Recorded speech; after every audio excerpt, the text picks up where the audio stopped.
Ya, Bismillahirrahmanirrahim. Assalamualaikum warahmatullahi wabarakatuh. Oke, hari ini kita akan membahas soal-soal yang sudah diberikan di minggu lalu ya. Kita akan bahas dari soal nomor 20 sampai nomor 25 tentang konsep mol akhir ya, tentang menentukan komposisi zat, kadar zat, rumus molekul, rumus empiris, sampai menentukan koefisien pada garam berhidrat. Nah, ini yang pertama. Secara teoritis, banyaknya cuplikan belerang dengan kadar 80% yang dapat dioksidasi menjadi 8 gram. Menjadi 8 gram SO3 adalah,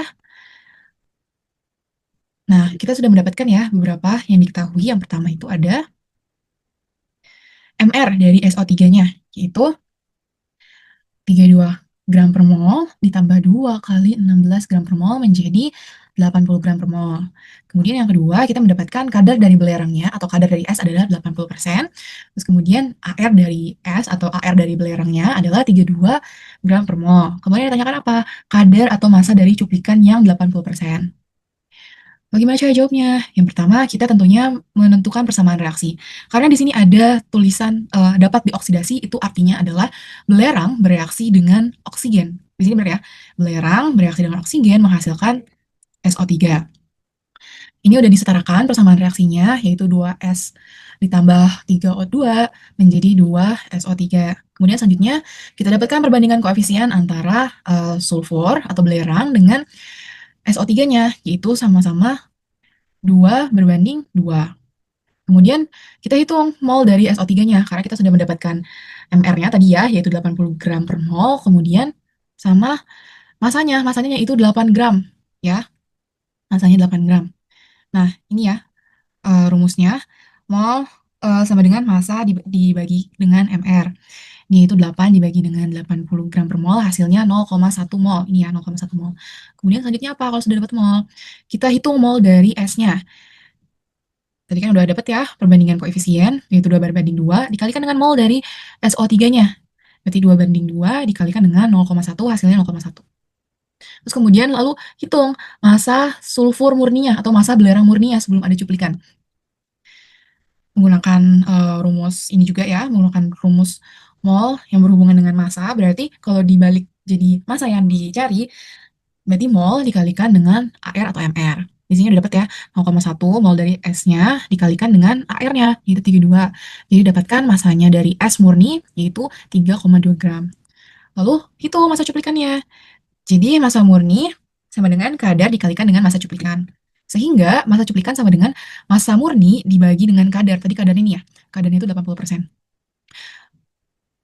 Lalu dari 80% itu kita langsung ke rumus matematikanya ya. Jadi 32 dibagikan dengan 80%. 80% itu kan 80 per 100 ya. Kita kecilin jadi 8 per 10. Sehingga ini dapat ya, hasilnya dari 3,2 dibagi dengan 0,8, hasilnya adalah 4 gram.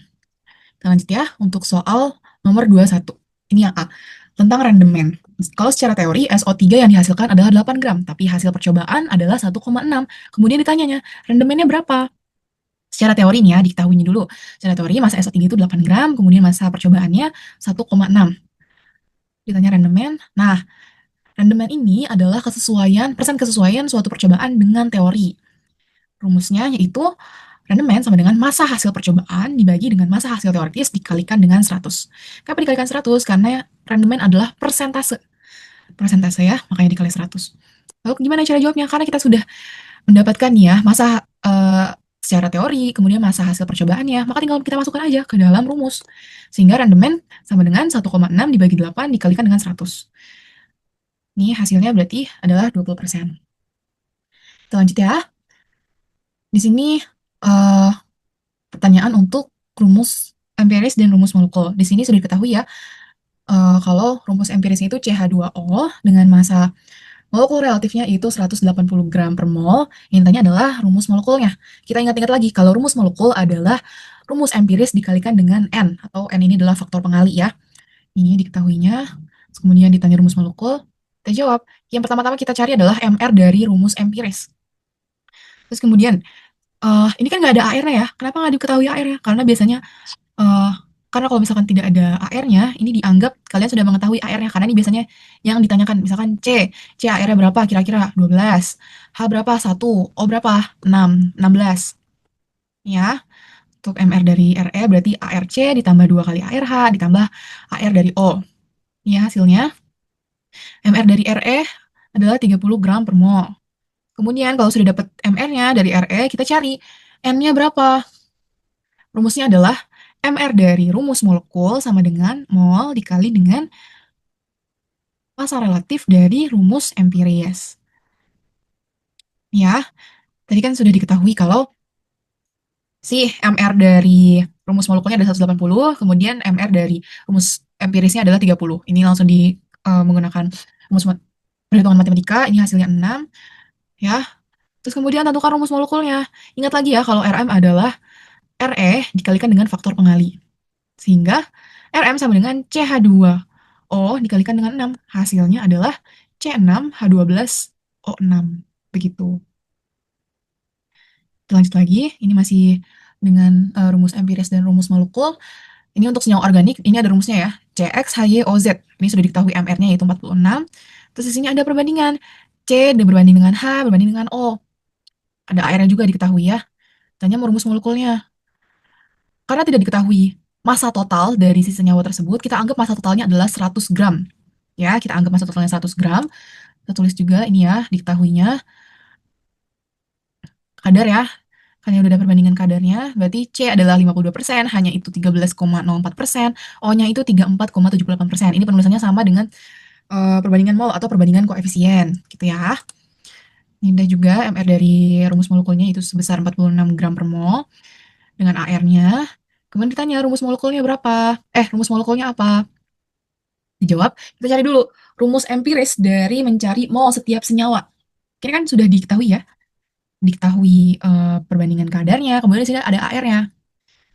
Kita cari saja, berarti ini perbandingan mol, anggaplah ini perbandingan mol ya, perbandingan mol. Kadar itu bisa disebut juga sebagai perbandingan mol.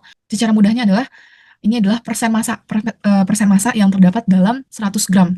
Ya, persen massa dari setiap unsur yang ada dalam 100 gram. Ini untuk mol C, karena 52% dibagi dengan AR-nya yaitu 12, menghasilkan 4,33, kemudian di sini ada mol H, yaitu 13,04 dibagi dengan 1, hasilnya 13,04. Terus kemudian mol dari oksigen, yaitu 34,78 dibagikan dengan 16, hasilnya 2,17. Lalu, karena yang paling kecil hasil molnya adalah 2,17, maka semua perbandingan molnya kita bagikan dengan 2,17. Nah, ini dibagi dengan mol terkecil, ini ya, C hasilnya 2, H hasilnya 6, O hasilnya 1. Maka rumus empirisnya didapatkan berarti C2H6, O. Kenapa nggak O1? Karena biasanya angka satunya nggak dicantumkan, tapi sudah mewakili gitu. Kalau O-nya itu adalah 1. Nah, kemudian ditentukan lagi, mau tentukan lagi MR dari RE. Ini ya, RE-nya, MR dari RE, masukkan. Ini hasilnya adalah 46 gram per mol. Kemudian terakhir, yaitu tentukan N atau faktor pengali. MR dari rumus molekul dibagi dengan MR dari rumus empiris. 46 dibagi dengan 46, yaitu hasilnya 1. Kita masukkan ke dalam sini, karena RM sama dengan RE dikali dengan N. Jangan lupa kalau N itu adalah faktor pengali. Sehingga hasilnya RM adalah C2H6O1. Kita lanjut. Garam berhidrat ya. Ini sudah diketahui masanya yang pertama, kemudian dipanaskan hingga masanya tinggal 8 gram. Intinya adalah tentukan X atau tentukan koefisien yang di sini nih. Ya, koefisiennya. Maka kita punya informasi apa aja dari soal tersebut? Yang kita diketahui berarti massa awal dari CuSO4 XH2O-nya atau garam hidratnya itu 12 gram, 12,5 gram. Kemudian massa akhir atau garam anhidratnya CuSO4 sama dengan 8 gram. Bu, kok bisa tahu garam anhidratnya itu CuSO4? Nah, garam anhidrat itu adalah, jadi CuSO4. Kenapa garam anhidratnya adalah CuSO4? Karena anhidrat ini adalah sebutan untuk senyawa yang tidak memiliki kadar air di dalamnya. Kan kalau misalnya CuSO4X2O adalah garam hidrat. Garam hidrat ini adalah maksudnya adalah senyawa yang tidak memiliki kadar air di dalamnya. Kalau di sini kita dapatkan si garam anhidratnya itu 8 gram.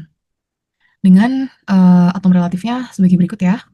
Kemudian ditanya Ini adalah koefisien si X-nya. Gimana cara jawabnya? Yang pertama tentunya hitung massa H2O yang hilang, massa air yang hilang dari si garam hidrat.